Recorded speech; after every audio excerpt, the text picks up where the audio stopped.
Պատկերացրեք, ձեր ամենաթանկ մարդը իրականում ուրիշի կյանքն է ապնում։ 20 տարի առաջ հիվանդանոցի պատերի ներսում մի սարսափելի հանցագործություն է կատարվել, ազդեցիկ ընտանիքի պատիվը փրկելու համար։ Նորածինների ճակատագրերը դաժանաբար փոխանակվել են և մի մոր ստիպել են հավատալ, որ իր երեխան մահացել է։ Իրականում նրա որդին մեծացել է մեկ այլ ընտանիքում, չիմանալով, որ իր ամբողջ կյանքը կառուցված է ստի վրա։ Այսօր մենք կբացահայտենք, թե ինչպես է հաջողակ վիրաբույժ մայրը բախվում այս մղձավանջային ճշմարտությանը և ստիպված լինում պայքարել մի համակարգի դեմ, որը պատրաստ է ամեն ինչի իրեն լռեցնելու համար։ Բայց ամենակարևորը, ինչ կպատահի, երբ որդին իմանա, որ իր սիրելի մայրը կենսաբանական չէ, իսկ իր իսկական մայրը դեռ ողբում է իրեն։ Մենք ցույց կտանք այն պահը, երբ գաղտնիքը պայթում է։ Սա պատմություն է ոչ թե ստի, այլ այն գնի մասին, որը մենք վճարում ենք ճշմարտության համար։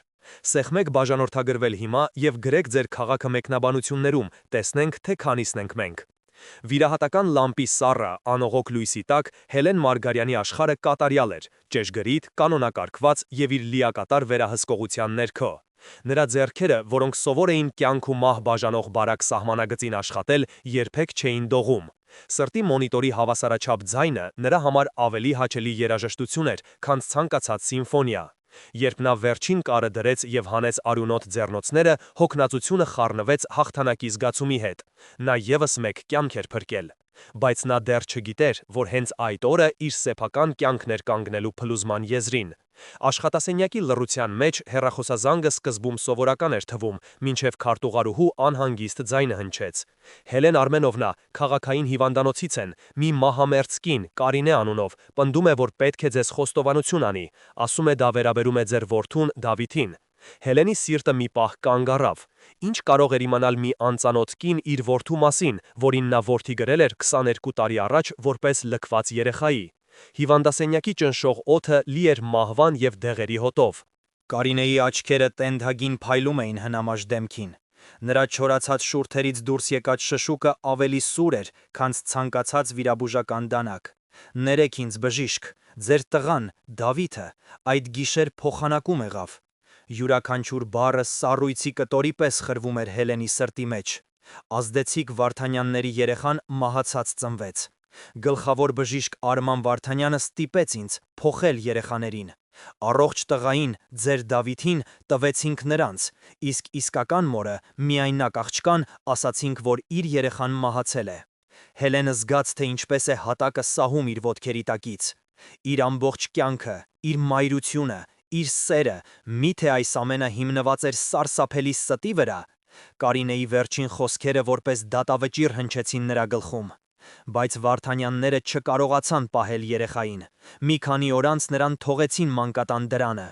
Իսկ իսկական մայրը նա դեռ տառապում է։ Տուն վերադառնալով Հելենը մեխանիկորեն բացեց իր հին փաստաթղթերի արկղը։ 22 տարի նա չէր նայել այդ թղթերին։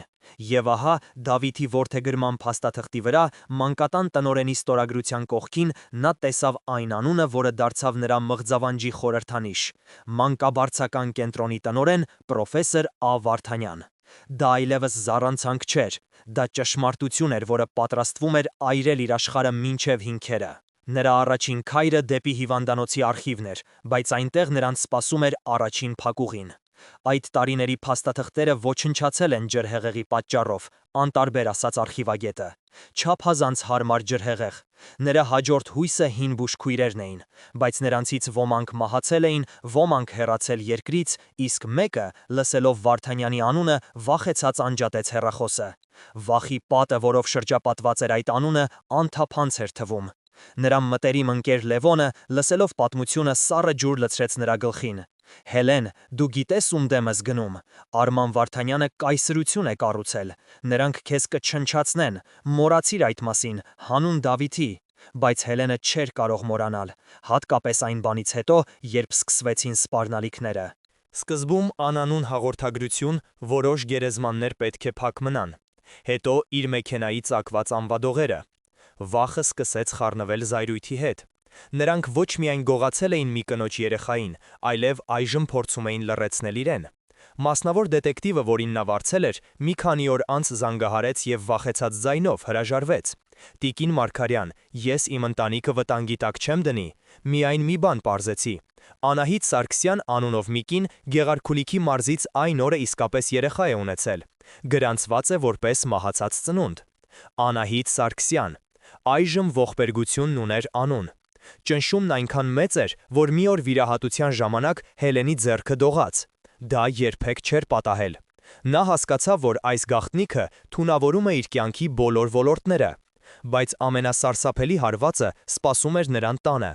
Մի երեկո Դավիթը ձեղնահարկից իջավ, ձեռքին պահելով մի փոքրիկ, փոշոտ, ձեռագործ վերմակ, որը Հելենը երբեք չէր տեսել։ Անկյունում ասեղնագործված էր մի տառ։ «Մամ, սա ի՞նչ է», հարցրեց Դավիթը, տեսնելով մոր գունատված դեմքը։ «Լավ ես, ինչու այդպես նայեցիր, ումն է սա»։ Հելենը նայում էր վերմակին, հետո որդու հարցական հայացքին, և հասկանում էր, որ այլևս փախուստի ճանապարհ չկա։ Ճշմարտությունը ոչ թե դրսում էր, այլ իր տանը, իր որդու ձեռքին։ Այդ պահին օդը կարծես պնդացավ, և Հելենի համար յուրաքանչյուր շունչը դարձավ պայքար։ Դավիթի հարցը պարզ, անմեղ և միևնույն ժամանակ սարսափելիորեն սուր, կախված մնաց նրանց միջև։ Ինչ կարող էր նա ասել։ Ինչպես բացատրել մի բանի գոյությունը, որի մասին ինքն անգամ չգիտեր մինչև վերջերս։ Նրա վիրաբույժի ուղեղը, որը սովոր էր վայրկենական որոշումներ կայացնել կյանքի ու մահվան իրավիճակներում, առաջին անգամ դավաճանեց նրան։ Նա կարողացավ միայն թույլ, անհամոզիչ սուտ մրմնջալ։ Դա ուղղակի հին իր է տղաց, մեր ձեռնահարկում շատ անպետք բաներ կան, երևի նախկին տերերից է մնացել։ Բայց նրա ձայնը դողում էր, իսկ աչքերը խուսափում էին Դավիթի հայացքից։ Դավիթը լուր նայեց նրան մի քանի վայրկյան, և այդ լռության մեջ ավելի շատ անվստահություն կար, քան ցանկացած բարի մեջ։ Նա ոչինչ չասաց։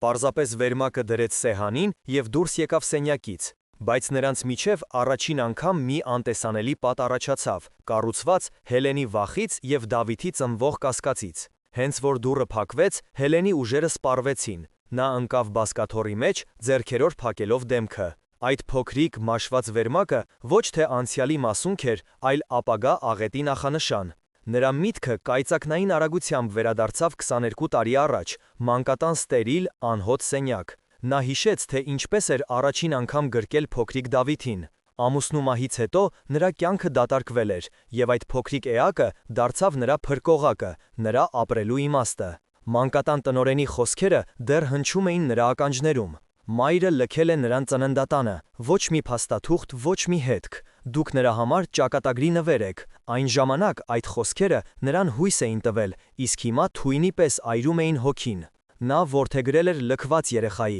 ոչ թե գողացվածի։ Այդ տարբերությունը այն անդունդն էր, որը սպառնում էր կլանել իրեն։ Եվ այդ անդունդի մյուս կողմում մի ուրիշ կին էր, Անահիտ Սարգսյանը, մի կին, որը 22 տարի շարունակ ապրում էր այն համոզմամբ, որ իր երեխան մահացել է, մինչդեռ նրա արյունը հոսում էր այն տղայի երակներով, ում Հելեն իր որդին էր համարում։ Հարյուրավոր կիլոմետրեր հեռու Գեղարքունիքի մարզի մի փոքրիկ գյուղում Անահիտ Սարգսյանը նստած էր իր փոքրիկ դերձակատանը։ Նրա հմուտ ձեռքերը սահում էին կտորի վրայով, ստեղծելով կոկիկ կարեր, բայց նրա մտքերը հեռու էին։ Պատուհանից այն կողմ երեխաների ծիծաղն էր լսվում, և այդ ձայնը ամեն անգամ դանակի պես խոցում էր նրա սիրտը։ Նրա հայացքը կանգ առավ պատին փակցված միակ լուսանկարի վրա, իր երիտասարդ ժպտացող դեմքը։ Այն արվել էր հղիության վերջին ամսին։ Նա այդպես էլ չտեսավ իր տղայի դեմքը։ Նրան ասել էին, որ երեխան շատ թույլ էր և չդիմացավ, բայց մայրական բնազդը երբեք չհանդարտվեց։ Գիշերները նա երազում տեսնում էր մի տղայի,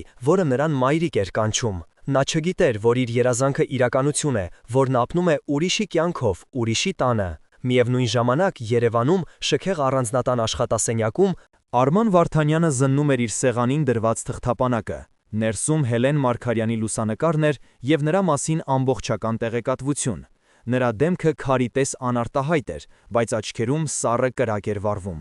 Նա կառուցել էր իր կայսրությունը, թաղելով բազմաթիվ գաղտնիքներ։ Եվ նա թույլ չէր տա, որ մի կին վիրաբույժ փորփրի այն գերեզմանը, որն ամենախորն էր թաղված։ Հելենը հասկանում էր, որ միայնակ չի կարող պայքարել։ Նա զանգահարեց Լևոնին և խնդրեց անհապաղ հանդիպել։ Սրճարանի կիսախավարում նա պատմեց ամեն ինչ, սկսած բուժքրոջ խոստովանությունից մինչև ձեռագործ վերմակը։ Լևոնը լսում էր, գունատվելով ամեն րոպե։ Հելեն, դու գիտակցում ես, թե ինչ ես ասում, վերջապես խոսեց նա։ Արման Վարդանյանը սովորական մարդ չէ, նա ստվերային կայսեր է։ Եթե նա իմանա, որ դու փորփրում ես այս պատմությունը, նա քեզ ուղակի կջնջի։ Քո կարիերան, քո համբավը, ամեն ինչ։ Մտածիր Դավիթի մասին, ինչ կլինի նրա հետ, եթե դու… Լևոնը չավարտեց միտքը, բայց նրա հայացքն ամեն ինչ ասում էր։ Հելենի հոգում պայքար էր մղվում մայրական սիրո և ճշմարտության պահանջի միջև։ Բայց երբ նա վերադարձավ տուն, հասկացավ, որ ընտրության հնարավորություն այլևս չունի։ Դավիթը համակարգչի դիմաց էր նստած։ Էկրանին բացված էին հին լրատվական կայքեր, և նա կարծում էր հոդվածներ Արման Վարդանյանի և նրա ընտանիքի մասին։ Նա գլուխը բարձրացրեց, և նրա հայացքում Հելենը տեսավ ոչ թե կասկած, այլ սառը վճռականություն։ Նա սկսել էր իր սեփական հետաքննությունը։ Հենց այդ պահին Հելենի հեռախոսը զանգեց, անհայտ համար էր։ Նա վերցրեց խոսափողը և գծի մյուս ծայլից լսվեց մի սառը, իշխող, մետահական ձայն, որը նա միանգամից ճանաչեց լուրերից։ Բժշկուհի Մարգարյան, ես Արման Վարդանյանն եմ, կարծում եմ, մենք խոսելու բան ունենք։ Արման Վարդանյանի ձայնը հեռախոսի մեջ հնչում էր այնքան հանգիստ ու սառը, որ Հելենի երակներում արյունը սառեց։ Դա ոչ թե հրավեր էր խոսակցության, այլ հրաման ներկայանալու։ Վաղը ժամը 12-ին, իմ գրասենյակում, մենակ եկեք։ Կապն անջատվեց, բայց նրա խոսքերի սառնությունը դեռ կախված մնաց օդում։ Հելենը նայեց Դավթին, ով լուռ հետևում էր այդ կարճ, բայց լարված խոսակցությանը։ Նրա որդու հայացքում այլևս մանկական անհոգություն չկար, այնտեղ կար հարց, պահանջ և մի նոր, անծանոթ խստություն։ Նա էր, հարցրեց Դավիթը, և դա ավելի շատ պնդում էր, քան հարց։ Ինչ է ուզում։ Հելենը փորձեց իրեն ձեռքը վարձնել, կիրառել այն պրոֆեսիոնալ հանգստությունը, որով ղեկավարում էր վիրահատությունները։ Ես կգնամ, կլսեմ, թե ինչ ունի ասելու։ Դու մի անհանգստացիր, սա մեծահասակների խնդիր է։ Բայց այդ խոսքերը կեղծ հնչեցին անգամ իր համար։ Դավիթը թերահավատորեն գլխով արեց։ Մամ, ես այլևս երեխա չեմ, եթե սա ինձ է վերաբերում, ես իրավունք ունեմ իմանալու։ Նրանց միջև ճեղքվածքը խորանում էր։ Հելենը հասկանում էր, որ որքան շատ փորձի պաշտպանել նրան, այնքան ավելի շատ կկորցնի նրա վստահությունը։ Հաջորդ առավոտ Հելենը մտավ Վարդանյանի բիզնես կենտրոնի շքեղ նախասերահ։ Ամեն ինչ մարմարե հատակից մինչև փայլուն վերելակները խոսում էր իշխանության և անսասան հարստության մասին։ Արման Վարդանյանի աշխատասենյակը հսկայական էր, քաղաքի համայնապատկերով։ Ինքը Վարդանյանը նստած էր մեծ, կաղնե սեղանի հետևում։ Նրա հայացքը սուր էր ու թափանցող, կարծես ռենտգենի ճառագայթ լիներ։ Նա ձեռքով աթոռնի նշան արեց, առանց ոտքի կանգնելու։ Բժշկուհի Մարգարյան, ուրախ եմ ձեզ տեսնելու, ասաց նա ձայնի մեջ քաղաքավարության և թաքնված սպառնալիքի խառնուրդով։ Ես գնահատում եմ ձեր աշխատանքը, դուք լավագույն վիրաբույժներից եք մեր երկրում։ Ցավալի կլիներ, եթե ինչ-որ անհեթեթ թյուրիմացություն խանգարեր ձեր փայլուն կարիերային։ Սա նախազգուշացում էր։ Հելենը որոշեց ուղիղ գնալ նպատակին։ Պարոն Վարդանյան, ես այստեղ չեմ եկել իմ կարիերան քննարկելու, ես ուզում եմ իմանալ ճշմարտությունը իմ որդու Դավիթի մասին։ Վարդանյանը թույլ ժպտաց, բայց ժպիտը չհասավ նրա սառը աչքերին։ Ճշմարտությունն այն է, ինչ մենք ստեղծում ենք բժշկուհի։ Դուք որդեգրել եք լքված երեխայի և նրան հրաշալի կյանք եք տվել։ Ինչ կարիք կա փորփրելու անցյալը, որը միայն ցավ կբերի բոլորին։ Մտածեք ձեր որդու մասին։ Ինչպես նա կարձագանքի, եթե իմանա, որ իր ամբողջ կյանքը սխալմունք է։ Նա ընդգծեց վերջին բառը, այն դարձնելով զենք։ Հելենը չնահանջեց։ Դա սխալմունք չէ։ Դա հանցագործություն էր։ Դուք գողացել եք մի կնոջ երեխային։ Վարդանյանի դեմքը մի պահ քարացավ։ Զգույշ եղեք ձեր բառերի հետ։ Դուք ապացույցներ չունեք։ Միայն մահամերդ, զարանցող բուժքրոջ խոսքեր։ Ոչ ոք ձեզ չի հավատա։ Իսկ ես կարող եմ ձեր կյանքը դժոխքի վերածել։ Ես կարող եմ այնպես անել, որ դուք այլևս երբեք վիրահատական դանակ ձեռքներդ չվերցնեք։ Մի ստիպեք ինձ դա անել։ Ուղղակի մոռացեք այս ամենը։ Ձեր և ձեր որդու համար սա լավագույն տարբերակն է։ Սպառնալիքը բացահայտ էր։ Հելենը հասկացավ, որ այս մարդու հետ սովորական մեթոդներով պայքարելն անհնար է։ Նա ոտքի կանգնեց։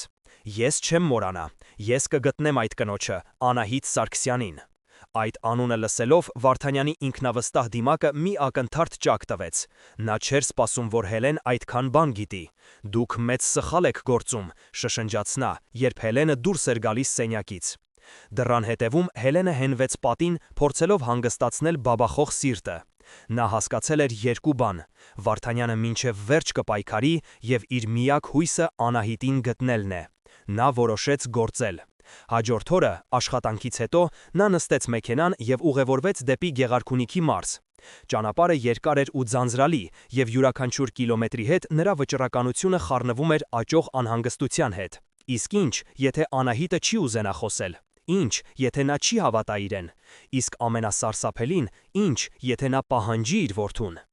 Գյուղը փոքր էր, փոշոտ փողոցներով։ Հելենը մի քանի հոգու հարցնելուց հետո գտավ Անահիտի փոքրիկ տունը։ Դուռը բացեց մի տխուր, հոգնած աչքերով կին։ Նրա դեմքին տարիների ցավը խորը հետք էր թողել։ «Բարև ձեզ», սկսեց Հելենը, զգալով, որ կոկորդը չորացել է։ Ես ուզում էի ձեզ հետ խոսել 22 տարի առաջ տեղի ունեցած մի դեպքի մասին, Երևանի ծննդատանում։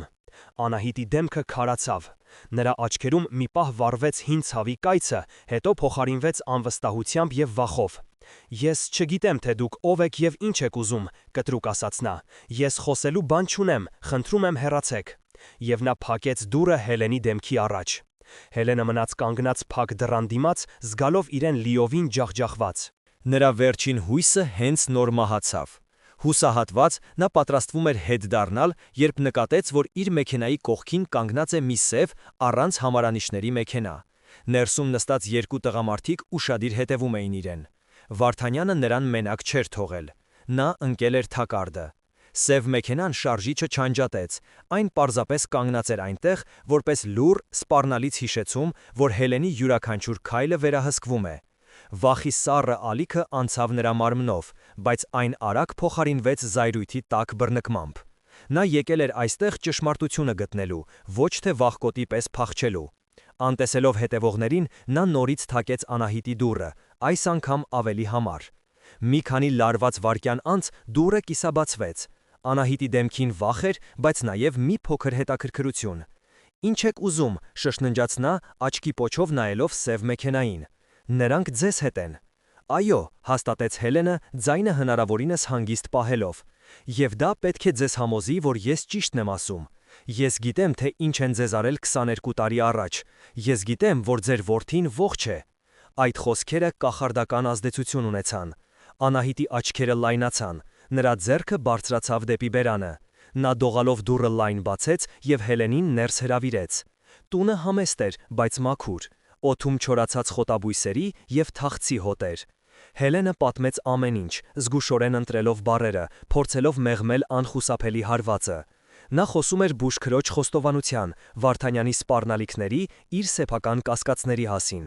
Անահիտը լսում էր քարացած, նրա դեմքը դարձել էր անկենդան դիմակ։ Երբ Հելենը վերջացրեց, սենյակում երկար լռություն տիրեց։ Հետո Անահիտը դանդաղ մոտեցավ հին պահարանին եւ դողացող ձեռքերով այնտեղից հանեց մի փոքրիկ մաշված տուփ։ Նա բացեց այն։ Ներսում խնամքով դրված էր մի փոքրիկ ձեռագործ վերմակ։ Ճիշտ նույնը, ինչ Դավիթը գտել էր իրենց ձեղնահարկում։ Միայն թե այս մեկի անկյունում ասեղնագործված էր Դ տառը։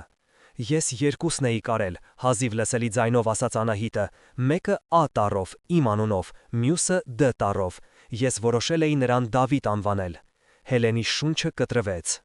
Ամեն ինչ համընկնում էր։ Դա սարսափելի, անհերքելի ապացույց էր։ Այդ պահին նա հասկացավ խնդրի իսկական մասշտաբը։ Սա այլևս միայն իր եւ Դավիթի պատմությունը չէր։ Սա երկու մայրերի, երկու կոտրված ճակատագրերի եւ մի գողացված կյանքի պատմություն էր։ Նրանց խոսակցությունը ընդհատեց դրսից լսվող մեքենայի շարժիչի ձայնը։ Սև մեքենան հեռացել էր, բայց դա Հելենին չհանգստացրեց։ Նա գիտեր, որ սա ընդամենը ժամանակավոր դադար է։ Վարդանյանը նրանց ժամանակ էր տալիս, որպեսզի նրանք գիտակցեն իրավիճակի անելանելիությունը։ Հելենը հասկացավ, որ Երևան վերադառնալն այլևս անվտանգ չէ։ «Դուք չեք կարող այստեղ մնալ», ասաց նա Անահիտին։ «Նրանք գիտեն, որ ես այստեղ էի, նրանք կարող են վնասել ձեզ»։ Անահիտի աչքերում առաջին անգամ վախի փոխարեն վճռականություն հայտնվեց։ «Ես 22 տարի եմ վախեցել, այլևս չեմ վախենա։ Ես ուզում եմ տեսնել իմ որդուն»։ Այդ պահանջը, որքան էլ արդարացի, սուր դանակի պես խոցեց Հելենի սիրտը։ Նա գիտեր, որ այս հանդիպումն անխուսափելի է, բայց նա պատրաստ չէր դրան, ոչ հիմա, ոչ այսպես։ Նա համոզեց Անահիտին ժամանակավորապես տեղափոխվել իր քրոջ տուն, մոտակա քաղաք, մինչև ինքը մի ելք գտներ։ Երբ Հելենը վերադարձավ Երևան, նրան սպասում էր ևս մեկ հարված։ Նրա տան դուռը բաց էր, ներսում ամեն ինչ տակնու վրա էր արված։ Սա սովորական կողոպուտ չէր, նրանք ինչ-որ բան էին փնտրում, իսկ հետո նա տեսավ սեղանին դրված մի թուղթ։ Դա Դավիթի ձեռագրով գրված կարճ նամակ էր. «Մամ, ներիր ինձ, ես այլևս չեմ կարող այսպես շարունակել, ես գնում եմ, պետք է մենակ մնամ, հասկանամ, թե ով եմ ես, մի փնտրիր ինձ»։ Հելենի ոտքերը ծալվեցին, ամեն ինչ փլուզվում էր միանգամից, Վարդանյանը, Անահիտը և հիմա Դավիթը, նա կորցնում էր այն ամենը, ինչի համար ապրում էր։ Հեռախոսը զանգեց, դա Լևոնն էր։ «Հելեն, անմիջապես միացրու հեռուստացույցը, լուրերն են»։ Դողացող ձեռքերով Հելենը վերցրեց հեռակառավարման վահանակը։ Էկրանին հաղորդավարը լուրջ դեմքով կարդում էր տեքստը. «Հայտնի վիրաբույժ Հելեն Մարգարյանի դեմ ծառայողական քննություն է սկսվել։ Նա կասկածվում է մի քանի տարի առաջ տեղի ունեցած բժշկական սխալի մեջ, որը հանգեցրել է հիվանդի մահվան»։ Հելենը նայում էր էկրանին, ոչինչ չհասկանալով։ Սա սուտ էր, բացահայտ, կեղտոտ սուտ։ Վարդանյանը սկսել էր իր խոստացած պատերազմը, նա ոչնչացնում էր նրա կարիերան, նրա համբավը, նրա կյանքը։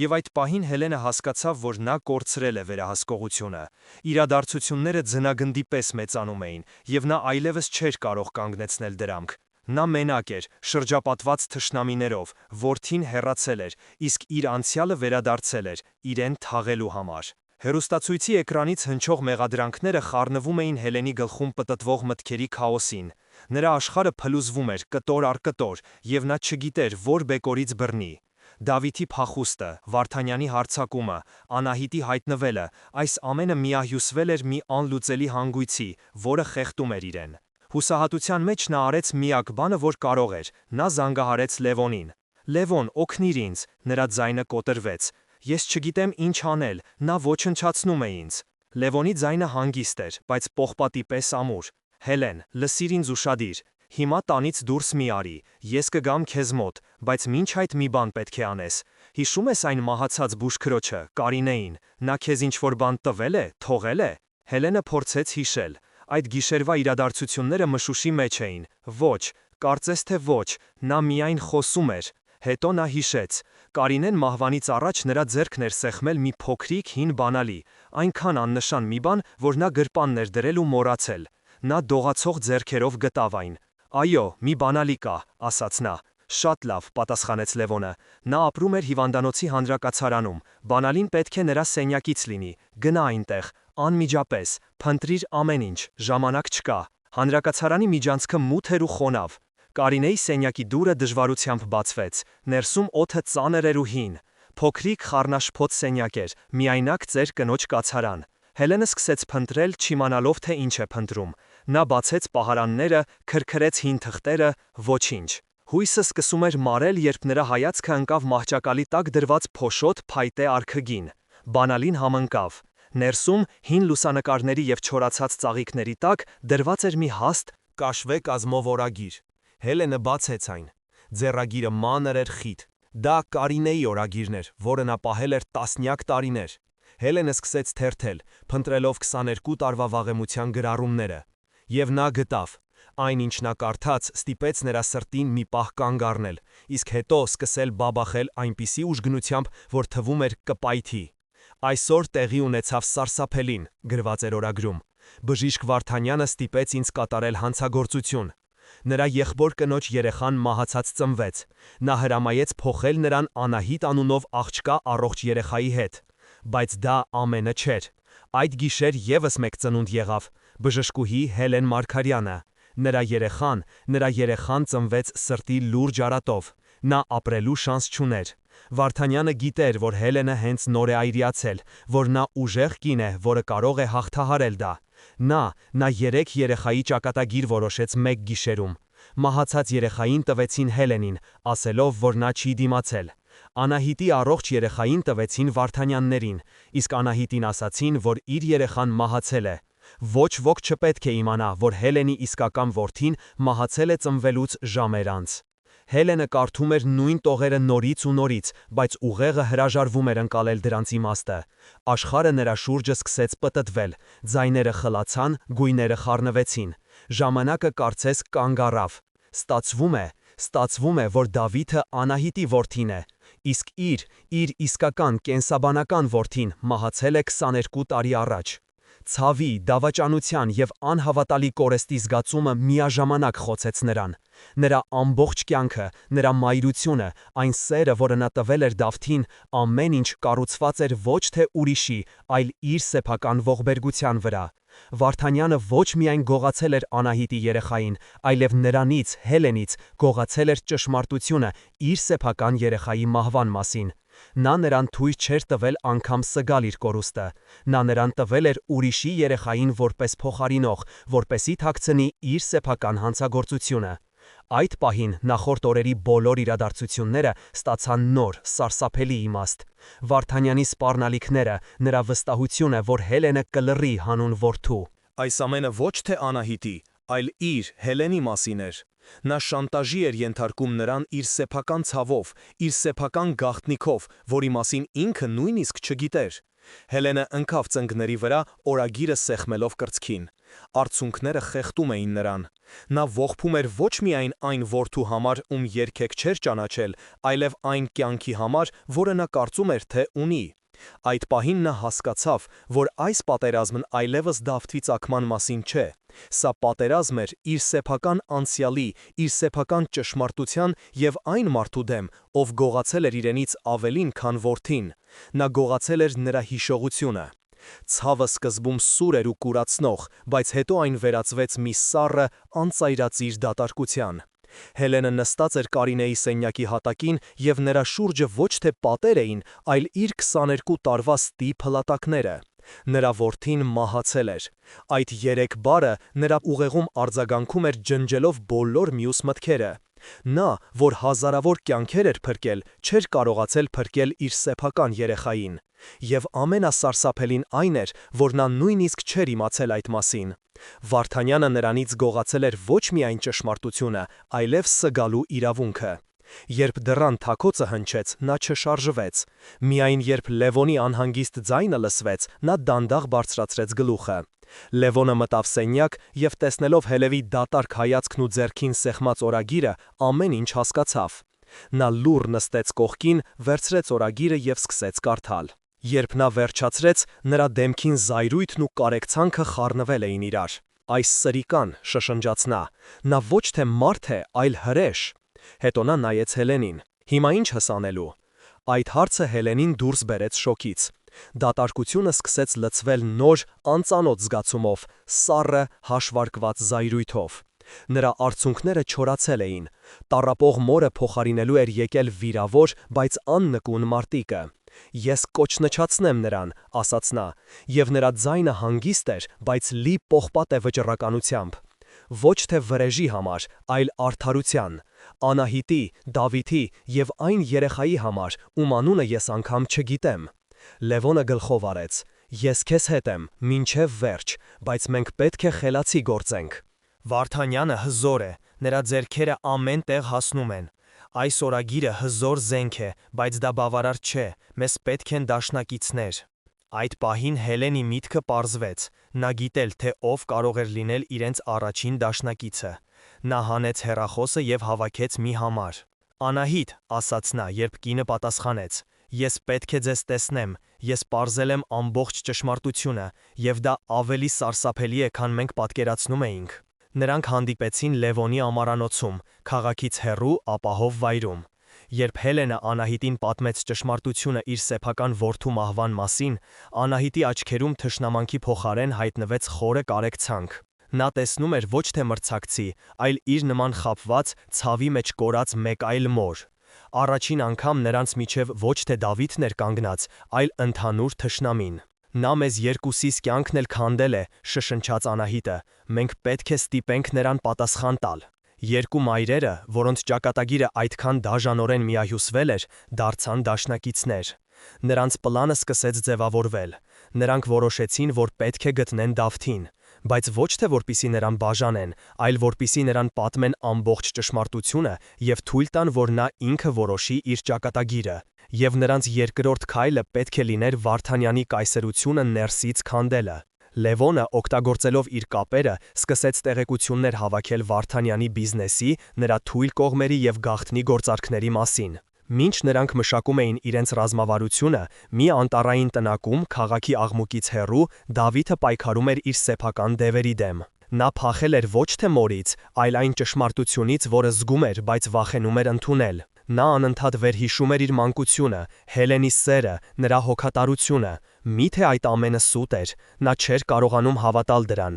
Բայց ձեռագործ վերմակի պատկերը և Վարդանյանի անվան շուրջ պտտվող գաղտնիքները թույլ չէին տալիս նրան հանգիստ լինել։ Մի երեկո համացանցում աննպատակ թափարելիս նա պատահաբար տեսավ լուրը Հելենի դեմ սկսված քննության մասին։ Նրա սիրտը սեղմվեց, նա գիտեր, որ դա սուտ է, նա գիտեր, որ իր մայրը, այն կինը, ով իրեն մեծացրել էր, երբեք նման բան չէր անի,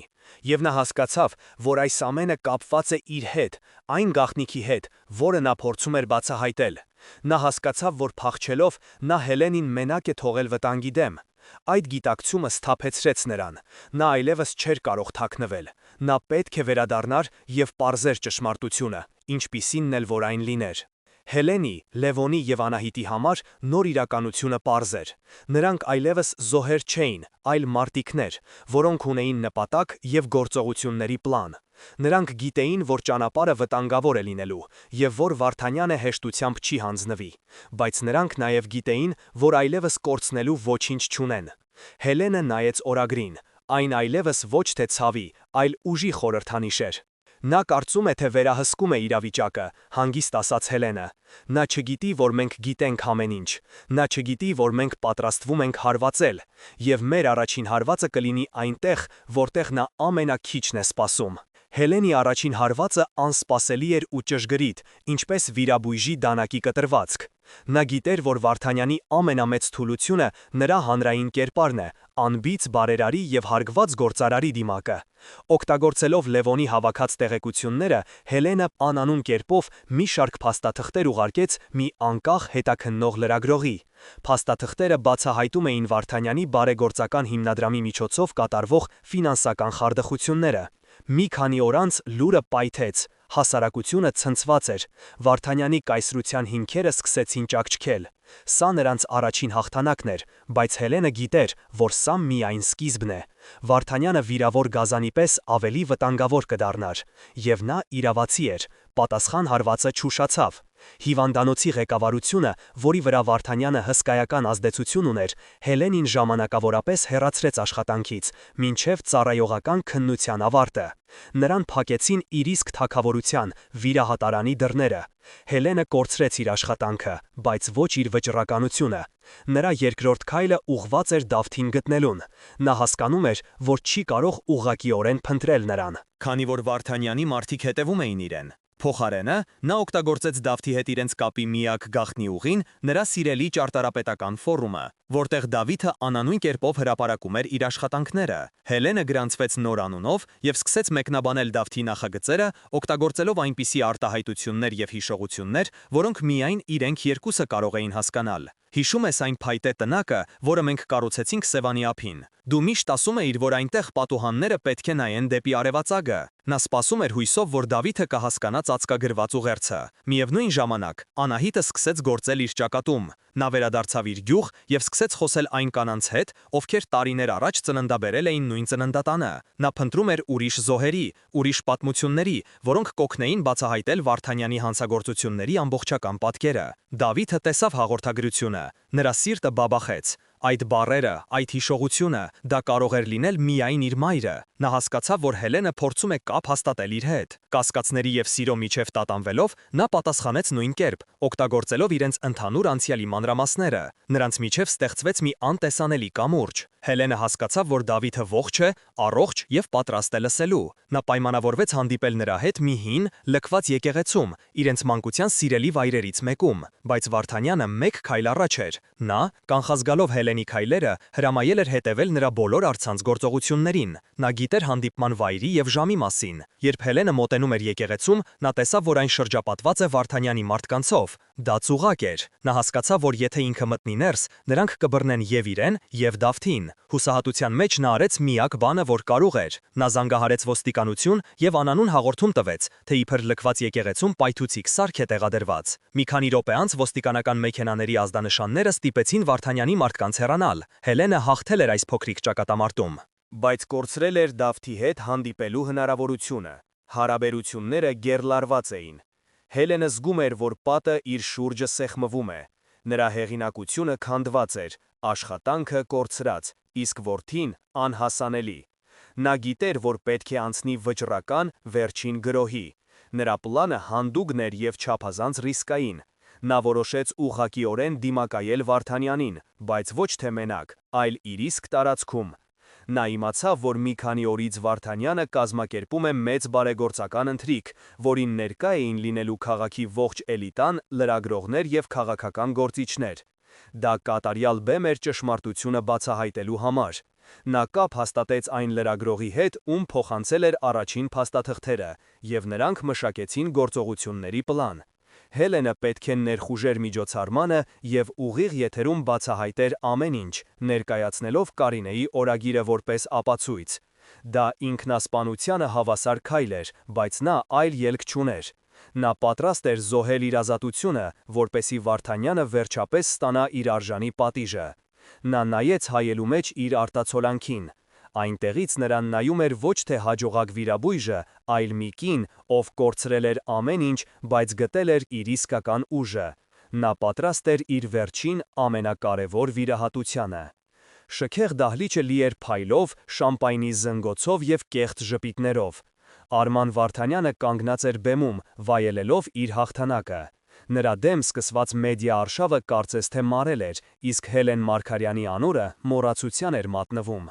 Նա սկսեց իր ճառը, խոսելով բարեգործության և մարդասիրության մասին։ Հենց այդ պահին դահլիճի հիմնական դռները բացվեցին, և ներս մտավ Հելենը։ Նա մենակ չէ, նրա կողքին քայլում էր Անահիտը։ Լռություն տիրեց, բոլոր հայացքները սևեռվեցին նրանց վրա։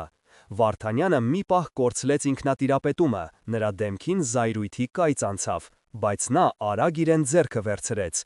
«Տիկին Մարգարյան», սառը ասաց նա խոսափողի մեջ, «կարծում եմ դուք շփոթել եք միջոցառումը»։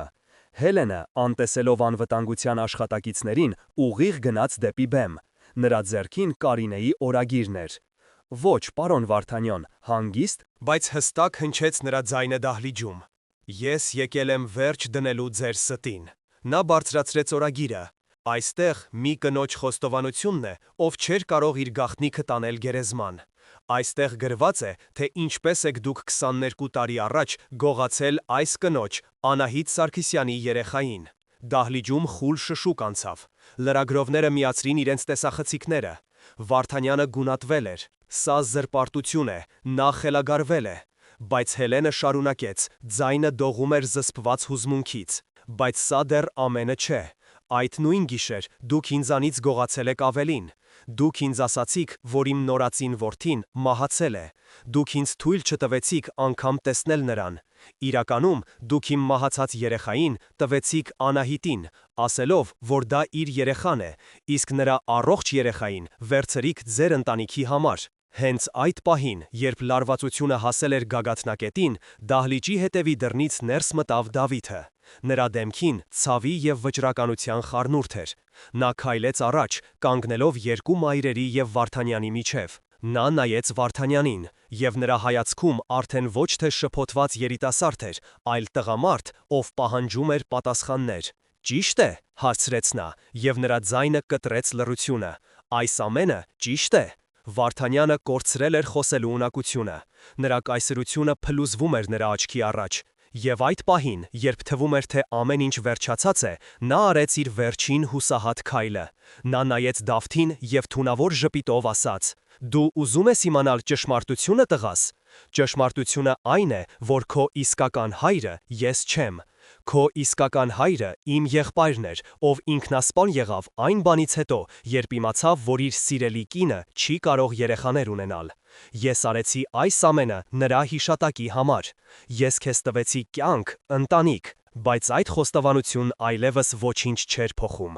Դահլիճում արդեն ոստիկաններն էին։ Վարդանյանի խաղն ավարտված էր։ Ամիսներ անց դատավարությունը աղմկոտ էր։ Արման Վարդանյանը դատապարտվեց երկարատև ազատազրկման։ Նրա կայսրությունը փլուզվեց, իսկ նրա անունը դարձավ ստի և դաժանության խորհրդանիշ։ Բայց հերոսների համար իսկական պայքարը սկսվեց դատարանի դահլիճից դուրս։ Դա ներման, ընդունման և նոր կյանք կառուցելու երկար ու դժվարին ճանապարհ էր։ Դավիթը կանգնած էր բարդ ընտրության առաջ։ Նա ուներ երկու մայր, մեկը ով իրեն կյանք էր տվել, և մյուսը ով իրեն սեր և դաստիարակություն էր տվել։ Նա չընտրեց, նա ընդունեց երկուսին էլ։ Նրա սիրտը բավականաչափ մեծ էր երկու մայրերի համար։ Նա սկսեց ժամանակ անցկացնել Անահիտի հետ, ծանոթանալով իր արմատներին, իր իսկական ընտանիքին։ Բայց նրա տունը մնաց Հելենի հետ։ Նրանց կապը, որը կոփվել էր սիրով և փորձություններով, ավելի ամուր էր, քան արյան կանչը։ Հելենը վերականգնվեց աշխատանքում։ Նա վերադարձավ վիրահատարան, բայց նա այլևս նույնը չէր։ Նա ավելի իմաստուն էր, ավելի կարեկից։ Նա հասկացել էր, որ կյանքը միայն սև ու սպիտակ չէ։ Նա ներեց ինքն իրեն այն բանի համար, որ չէր իմացել ճշմարտությունը, և գտավ իր հոգու խաղաղությունը իր որդու հիշատակը պահելով սրտում։ Մի արևոտ օր նրանք երեքով՝ Հելենը, Դավիթը և Անահիտը, նստած էին Սևանի ափին, այն նույն վայրում, որտեղ Հելենն ու Դավիթը ժամանակին փայտե տնակ էին կառուցել։ Նրանք լուռ նայում էին ջրի ալիքներին։ Նրանց միջև անհարմարություն չկար, կար միայն ընդունում և հանգստություն։ Սուտը, որը 20 տարուց ավելի թունավորել էր նրանց կյանքը, վերջապես մահացել էր, իսկ նրա տեղում ծնվել էր մի նոր, ավելի բարդ, բայց և ավելի ազնիվ ճշմարտություն։ Ճշմարտություն այն մասին, որ իսկական ընտանիքը ոչ թե արյունն է, այլ սերը, ներումը և միմյանց կողքին լինելու կարողությունը, անկախ ամեն ինչից։ Այս պատմությունը մեզ սովորեցնում է, որ անցյալի սխալները կարող են կործանել, բայց նաև կարող են դառնալ նոր, ավելի ուժեղ ապագայի հիմքը։ Իսկ դուք ինչ եք կարծում, կարող է արդյոք սերը հաղթել ամենադաժան ստին։ Գրեք ձեր կարծիքը մեկնաբանություններում և եկեք միասին քննարկենք այս բարդ, բայց և այնքան կենսական հարցերը։ Շնորհակալություն, որ մեզ հետ էիք։